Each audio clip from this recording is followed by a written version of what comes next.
Hi everybody! I'm Princess Annabelle from Fairy Dust Island, which is far away across the ocean. I became a princess by facing the ferocious dragon and getting the crown back that he had stolen from the princess. Now he's a good dragon. What I love to do more than anything else in the world is visit children on their birthdays and make them a magical adventure that they will never forget.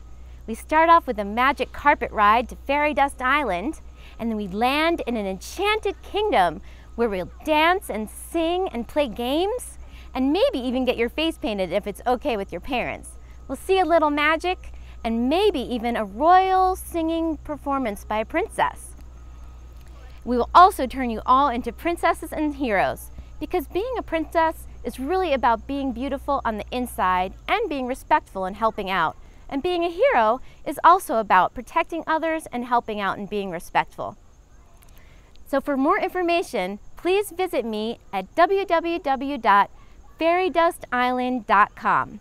And if there's a specific princess or hero that you would like to have at your party, let me know. I'm friends with all of them.